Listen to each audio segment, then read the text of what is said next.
All right, guys, we're going to read chapter 3 of Shiloh, and we've already read chapter 1 and 2. We learned that he found a dog, and when he found this dog, he wanted to keep it, and the owner was a little bit abusive. He had to return it to his owner. So today what I'm reading, I want you to figure out what is going on or what is happening again and again. What continues to happen again and again with this dog situation? I don't sleep more than a couple of hours that night. When I do, I dream of Shiloh. When I don't, I'm thinking about him in the rain all afternoon, head on his paws, watching our door, thinking how I disappointed him. Whistle like I meant something that first time, getting him to come to me, then taking him on back to Judge Travers to be kicked all over again. By 5 o'clock, when it's growing light, I know pretty much what I have to do. I have to buy that dog from Judge Travers. I don't let my mind go any further. Don't dwell on that and what Judd would want for Shiloh, or even whether he'd sell. Especially don't ask myself how I'm supposed to get any money. All I know is that I could think of only one way to get that dog away from Judd, and that's what I'm going to have to do. My bed is the couch in the living room, so when Dad comes in to fix his breakfast, I pull on my jeans and go out and sit across from him in the kitchen. First, he makes himself a lunch to carry to work. He drives his Jeep to the post office in Sisterville, where he cases mail. I lost my spot. For around 200 families and delivers it, and then comes back to the friendly post office where he cases mail for about 200 more, delivers that too. Route takes him about 85 miles on roads you can hardly get by on in the winter. Morning, he says to me as he stuffs his sandwich in his sack and then starts on his breakfast, which is wheat checks and any fruit he can get from our peach tree. He makes himself coffee and eats the cornbread and biscuits Ma saves for him from our meal the night before. Can you think of the way I could earn myself some money? I ask him with this froggy kind of voice that shows you aren't awake yet. Dad takes another bite of cornbread, looks at me for a moment, then goes on studying his cereal. Says exactly what I have figured he'd say. Collect some bottles and take them to the depot. Or trade them for deposit. Okay, so a long time ago, that's what you could do. You could take your bottles in for, and trade them out. And you could take them in to get money off of them. So that's what he's talking about. So like you could collect like any cans, like soda cans or plastic things and trade them out and you can get money. Pick up some aluminum cans maybe for the recycling place. I mean real money. Gotta have it faster than that. How fast? I try to think. Wish I could earn it in a week, but I know I can't.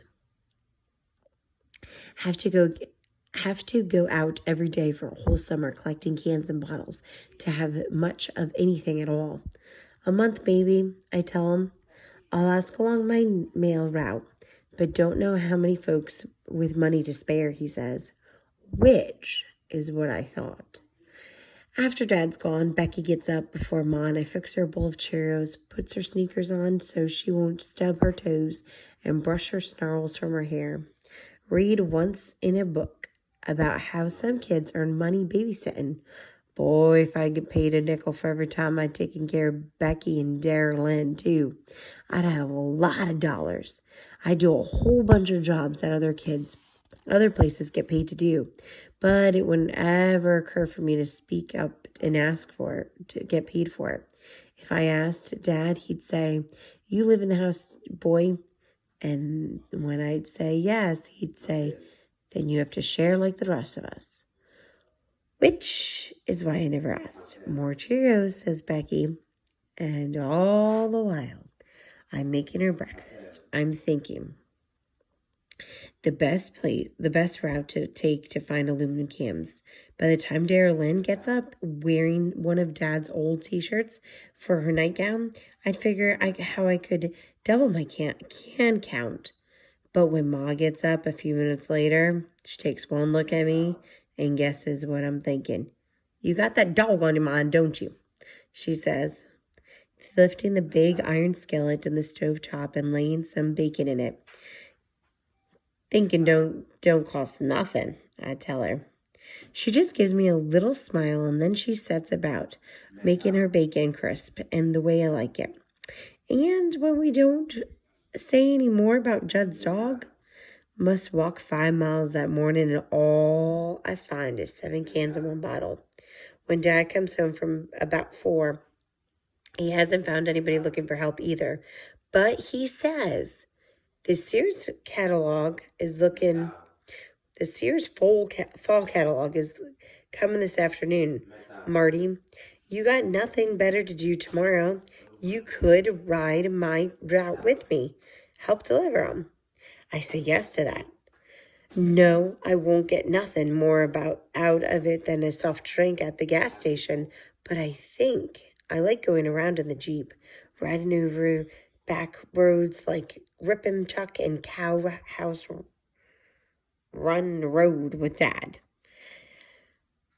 Can take a bag with me just in case I can pick up any cans or bottles I happen to see. That night, Dad and I sit out on the porch.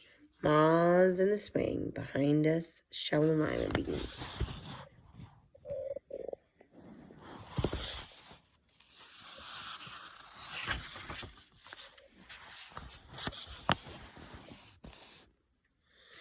For the next day, Becky and Darlin's in the grass catching lightning bugs and putting them in a jar. Dad laughs at the way Becky squeals when she gets a bug in her hand.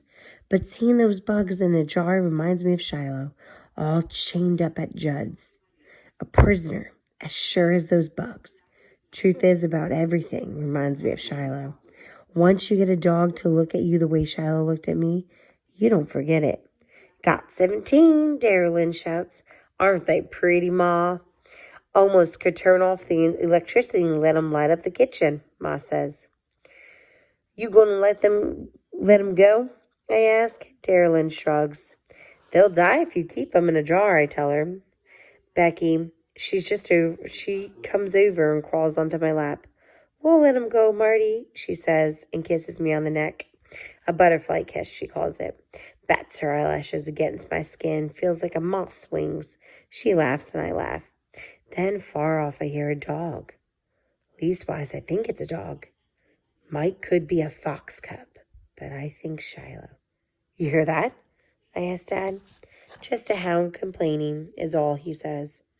Next morning, Dad gives me a nudge when he comes through the kitchen, and I'm up like a shot.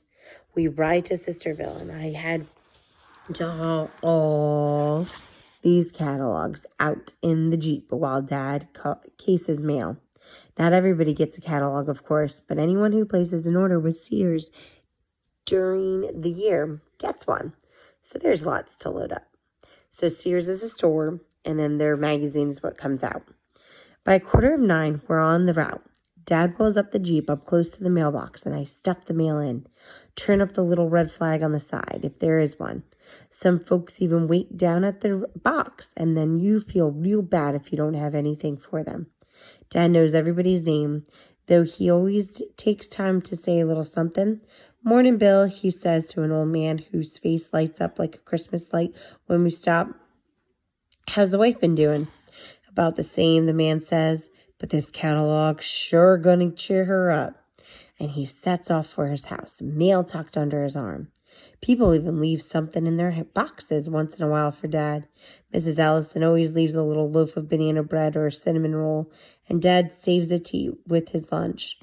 After we finish Sisterville, we do the friendly route. But as the Jeep gets up near Shiloh, my heart starts to pound. I'm thinking of closing my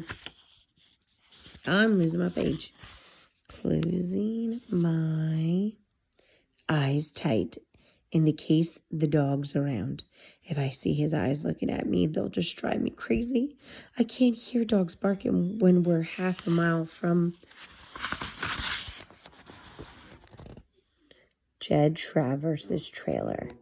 Dogs can pick up the real sound of a Jeep real quick. I get Judd's mail ready for him. He hasn't got any catalog coming, but he's got 2 other magazines that'll probably warm his heart. Guns and Ammos and Shooting Times.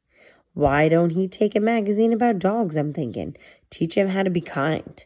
All the dogs is chained when we get to his place, so none's waiting for us up at the box. But Judd is. He's got a big old slicker. He's cutting weeds along his side of the road. Morning, Dad says as the Jeep pulls up. Judd straightens his back. His shirt's all soaked with sweat, and he wears this brown handkerchief tied around his forehead to keep the sweat from running down his eyes. How you been doing, Ray? He says, and comes over to the Jeep with his hand out. I give him his mail, and he stinks like sweat. I know everybody sweats, and everybody's sweat stinks, but he seems to me Jed's sweat stinks worse than anyone's mean sweat. How come you aren't at work? Dad says. You think this ain't work? Judd answers, then laughs. Got me a week vacation coming, so I take a day now and then. This Friday I'm going hunting again. Take the dogs up on the ridge and see if I can get me a rabbit. Possum. Maybe. Haven't had a possum dinner for some time. Dogs okay? Dad asks. And I know he's asking for me. Lean and mean, Judd says. Keep 'em half-starved, they'll hunt better. Gotta keep 'em healthy, though, or you won't have 'em long, Dad says. I know he's saying that for me, too. Lose one, I'll buy another, Judd tells him. I can't help myself. I lean out the window where I can see his face real good. Big round face, whiskers on his cheeks and chin where he hasn't shaved his face for 5 days. Tight little eyes looking down at me beneath his bushy brows. That dog that followed me home the other day, I say. Is he okay? He's leaning, Judd says. Didn't give him an ounce of supper that night. Just put him where he could. Watch the others eat. Teach him not to wander off. Got him back in the shed right now. My stomach hurts for Shiloh. That dog? Say again. What's his name? Judd just laughs, and his teeth dark where the tobacco juice comes through. Hasn't got a name. Never name any of my dogs. Dogs 1, 2, 3, and 4 is all. When I want them,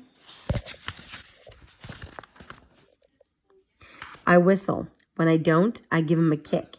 Get, scamp, out. That's my dog's names. He laughs, making the fat on my belly shake. On his belly shake.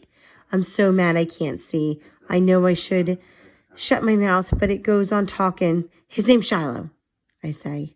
Judd looks down at me and spits sideways, studies me a good long time. Then he shrugs as the Jeep moves forward again and on along the river. Okay, so that was chapter 3 of Shiloh, and we are learning a lot about Judd. I am disliking him more and more as we continue to learn about Judd through Marty's eyes, because remember, it's written in Marty's point of view, so first-person point of view of a character in the story, and we're learning more and more and more about this Judd who has these dogs, and he just obviously is not treating them well. And Marty's very concerned, especially for Shiloh, because they have this weird, awesome, amazing, beautiful connection. So today as we read, though, we heard again how awful Judd is. So whenever we hear things again and again, it's very important for us to think of, what is the author trying to teach me through this? What am I supposed to be learning? How is this affecting the character? What might happen next because of this one event? So those are some things that I want you to take away with today. And we will have chapter 4 tomorrow.